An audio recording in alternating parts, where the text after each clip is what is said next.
Jadi saya di garasi aja, saya mau bangun itu sekolah Al-Quran. Itu awal-awal sekali pendidikan TPA itu. Niatul mustadi.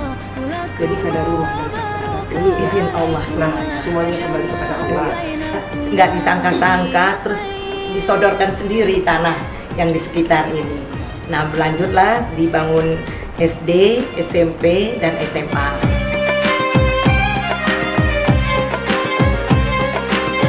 Assalamualaikum warahmatullahi wabarakatuh. Waalaikumsalam warahmatullahi wabarakatuh. Alhamdulillah. Luar biasa. Bunda hari ini berada di salah satu sekolah Safiatul Amalia. Amaliyah, ya. Hari ini Bunda bersama dengan Umi Eti, salah satu owner pendiri dari Safiatul, Ibu Eti Rasya. Nama panggilan saya sering lebih dekatnya Umi Eti. Umi Eti. Kalau nama saya Rahmawati. Nah, ini luar biasa. Namanya aja sudah dikenal di Sumatera Utara khususnya. Kenapa hari ini Bunda ingin bertanya? Dan kenapa hadir pada hari ini? Mungkin masyarakat Indonesia, terutama untuk Sumatera Utara khususnya, tidak lain adalah saya ngefans dan sangat simpati dengan Umi, yang mana beliau adalah sosok panutan, sosok yang betul-betul pendidik untuk regenerasi masa depan anak-anak bangsa. Nah, ini yang saya banggakan kepada Umi Eti, karena perempuan itu memang harus perempuan hebat. Karena tanpa ada perempuan hebat, Indonesia tidak akan kuat. Dalam satu rumah tangga juga, perempuan itu kuat, pasti dia menjadi ibu yang baik bagi anak dan keluarganya. Jadi hari ini Bunda Indah ingin bertanya kepada Umi Eti. Ini sudah berapa lama sekolah Safiatul Amalia masuk ke tahun 27. 27? Ya, didirikan di Desember 1997. 27 tahun yang lalu. 27 tahun, iya. Masya Allah. Sudah berapa kelas? Kalau kelas kita ini terdiri dari jenjang pendidikannya playgroup, TK, SD, SMP, SMA. Kurikulum kita itu kita anut dari kurikulum muatan lokal yang kita racik sendiri. Kemudian kurikulum, sudah pastilah kurikulum nasional, kurikulum agama, kurikulum internasional, Cambridge, itu yang kita integrasikan. Jadi berkolaborasi antara nasional dengan internasional. Iya, kelasnya itu terdiri dari kelas internasional, kelas tahfiz, dan kelas reguler. Nah, ini yang satu keunikan yang saya pribadi melihat Ibu, yang mungkin kepada seluruh masyarakat Indonesia. Di dalam kurikulum ataupun program yang Uni lakukan, ini sepertinya apakah ini memang ide? Karena kenapa ada internasional, kenapa ada tahfiz, kenapa ada nasional, sampai ke tradisional yang saya lihat. Ini coba sedikit ini jelaskan kepada saya. Jadi sebenarnya 28 atau mundur ke belakang 30 tahun yang lalu itu saya terinspirasi waktu mulai anak saya sekolahkan. Waktu itu saya berada di Pulau Jawa, bertugas ikut Bapak. Jadi untuk memasukkan anak, namanya seorang ibu tentu ingin mencarikan pendidikan yang terbaik untuk anaknya. Tapi pada saat itu kok menurut saya ada sekolah yang paling bagus, tapi kok nggak seakidah sama saya. Terus ada yang sekolahnya seakidah, tapi kok belum sesuai dengan harapan saya untuk anak-anak saya didik di sekolah tersebut. Jadi waktu itu saya bermunajat, waktu itu anak saya masih di playgroup, masih sekolah TK. Jadi saya berharap pada Allah, ya Allah, bila Engkau izinkan, saya inginlah membuat sekolah yang bisa anak itu dibawa untuk kebahagiaan dunia dan akhirat. Pindahkan bertugas kembali ke Sumatera Utara. Jadi saya di garasi aja, saya mau bangun itu sekolah Al-Quran. Itu awal-awal sekali pendidikan TPA itu. Bapak Sofian Ras tahu harapan saya, jadi beliau bilang itu ada bangunan yang paling depan nanti Bu Bendaya itu dijual, itu bekas jualan bakso gitu, tuh udah dijual.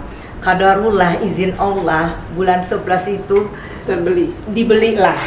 Jadi waktu itu ya dengan kemampuan saya lihat kurikulum anak-anak saya waktu di sekolah, kemudian saya racik sendirilah mainannya, saya buat sendiri Bunda. Dan berdirilah dia murid yang pertama playgroup itu 5 orang, terus untuk TK-nya 5 orang, dan sekolah Al-Qur'annya 5 orang. Jadi kok pas dia 5. Jadi muridnya 15. Nah, mengalir seperti air. Nah, pada saat itu kami umroh, lalu berharap berdoa di Ka'bah, di harapan Ka'bah, ya Allah, kalau kau izinkan nanti sekolah ini kelas 2-nya, kelas 1-nya kemana? Kan nggak ada lagi. Begitu pulang Bunda, nggak disangka-sangka, terus disodorkan sendiri tanah yang di sekitar ini. Nah, berlanjutlah dibangun SD, SMP, dan SMA. Nah, mengenai kurikulum mengalir juga, saya ingin yang terbaik, namanya untuk membangun generasi emas dengan disiplin religius smart, itu moto kita. Ya, izin Allah semuanya. Semuanya izin Allah, karena saya sendiri bukan pendidik, bukan guru, bahkan sarjana aja nggak tamat. Niat tulus tadi. Jadi kadarullah datang terhadap Umi. Izin ya. Allah semuanya. Nah, semuanya kembali kepada Allah. Ya, saya suka menangis Umi. Salah satu menangis saya adalah jangan sampai perempuan ini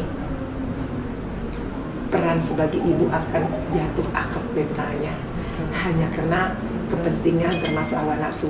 Nah, ini yang saya melihat contoh tauladan dari Umi ini adalah Rasulullah dan Khadijah, yaitu menjadi pencerminan kita sebagai kaum perempuan dan sebagai umat Rasulullah.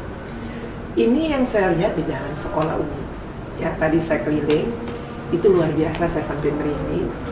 Sangat luar biasa. Saya inginkan Indonesia tahu, ya, termasuk mohon maaf Bapak Presiden Republik Indonesia dan seluruh para petinggi maupun tokoh-tokoh perempuan Indonesia.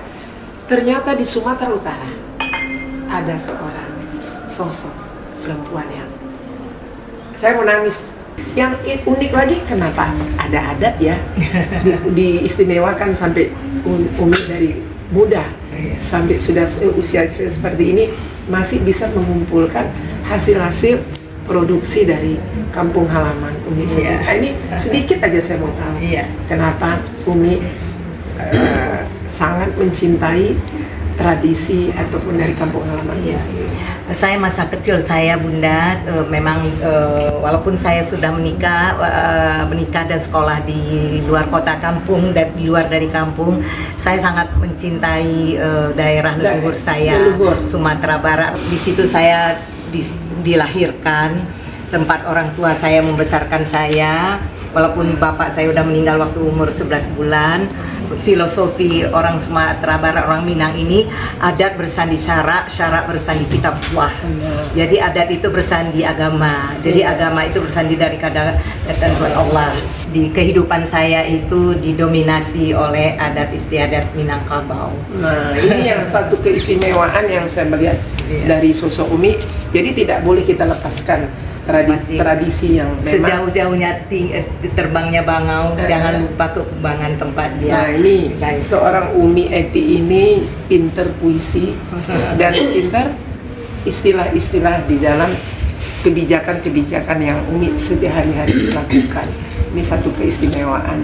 Jadi mungkin hari ini saya sedikit berbicara ini sebenarnya ingin mengupas Umi. Tapi saya yakin kita akan ketemu lagi di lain waktu untuk saya makin mau banyak terus mengorek, mana tahu ya Umi dengan saya hari ini sedikit bertanya. Saya terkejut melihat kita bertemu karena Allah, mudah-mudahan semuanya karena Allah. Amin. Terima kasih Umi. Sampai ketemu ya Umi. Barakallahu lakum wa baraka alaikum wa jama'a bainakum